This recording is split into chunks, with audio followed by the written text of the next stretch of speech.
Nous sommes la moyenne des personnes que nous fréquentons. Avec Génération Do It Yourself, je vous propose de rencontrer ensemble des entrepreneurs, sportifs ou artistes qui vont littéralement faire exploser notre moyenne.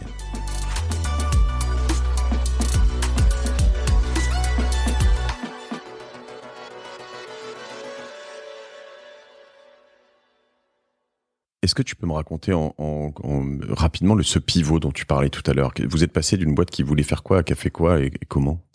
Tu parles toujours de Criteo, là? De Criteo, ouais. C'est l'antiquité pour moi maintenant.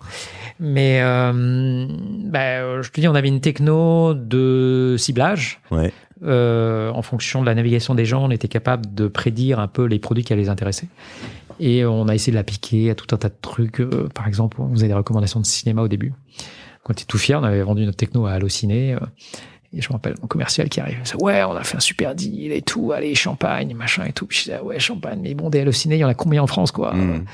Et comme on leur avait vendu, je sais plus combien, mais pour 5 000 € de trucs, on dit, voilà, le marché, il est tout petit, quoi. On va aller nulle part en faisant ça, quoi. Donc, j'étais un peu ambivalent sur le succès, entre guillemets, de cette vente, qui nous avait demandé pas mal d'énergie pour un truc qui, finalement, allait pas très loin. Et quand on a compris que on l'appliquait en modèle publicitaire, notamment pour les entreprises de e-commerce qui étaient en plein décollage, c'était ça clairement la martingale qui allait marcher, quoi.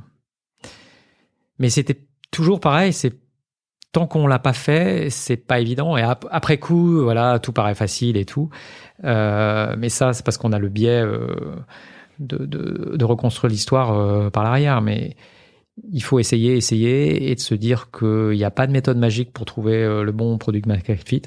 La seule chose, c'est être agile et d'itérer rapidement, quoi. Vous faisiez du machine learning avant l'heure, en fait. Enfin, ça s'appelait pas avant comme ça, peut-être. Oui et non, mais nous, ça s'appliquait parce que les algos de base de machine learning, c'est des trucs qui existent depuis très longtemps, qui n'étaient pas forcément appliqués parce qu'on manquait de données. On avait la capacité justement de récolter et de mettre en place les données. Et le machine learning s'applique particulièrement bien au ciblage publicitaire. Parce que ce qu'on se rend pas compte, c'est que quand on est soit individuel, on a l'impression qu'on a un comportement hyper spécifique et que on décide de cliquer ou non sur une publicité. C'est mon cas. C'est son, comment on appelle ça? Libre arbitre. Libre arbitre, voilà, free will. Mais dès que vous raisonnez de manière statistique, en fait, c'est extrêmement prévisible. Et on arrive sur un emplacement donné avec un certain ciblage à prédire de manière extrêmement fine le taux de clic. Et ça, c'est fascinant, quoi, que les comportements humains à grande échelle agrégés, donc en plus de manière complètement anonyme, en fait, ils sont très prévisibles. C'est ce que je lis. J'avais quelques bookmarks dont on... Plus prévisible que la météo ou d'autres choses. Il me semble que vous avez réussi à un moment, on avait du mal à vous croire, à multiplier par 5 le taux de clic sur certaines... Oui, on avait fait des études. Évidemment, par rapport à du non-ciblage, on arrivait à des trucs assez spectaculaires, quoi. Ouais, C'était chouette. C'était chouette. Quand on a la chance... C'est là où, pour moi, le scale est super important, et c'est pour ça qu'on travaille beaucoup au Galion là-dessus.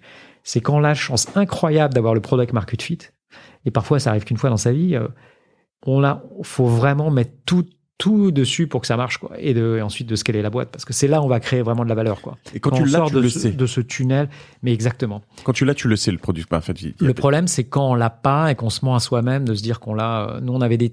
Et le pire, alors quand ça marche pas du tout, c'est facile de se dire bon là, mon truc il marche pas. Le problème, c'est facile. Mais le problème, c'est quand ça marchote.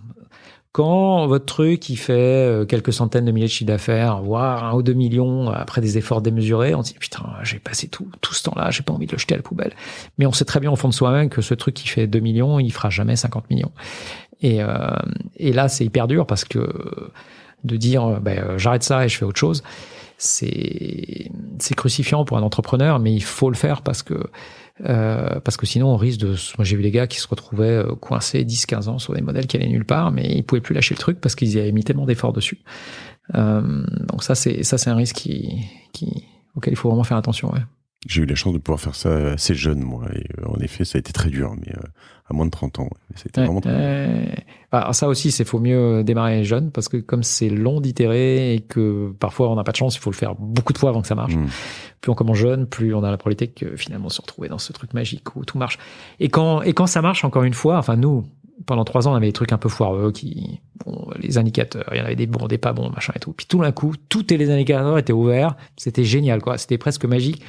Et là, on sait que ça marche, quoi. Et là, on se dit, là, c'est nos limites, il faut vraiment scaler. Et on change complètement de mindset. Et donc là, tu fais, une période, 2008, 2018, 2016 ou des choses comme ça, où en fait, c'est le... Pendant 10 ans, on a fait que grossir.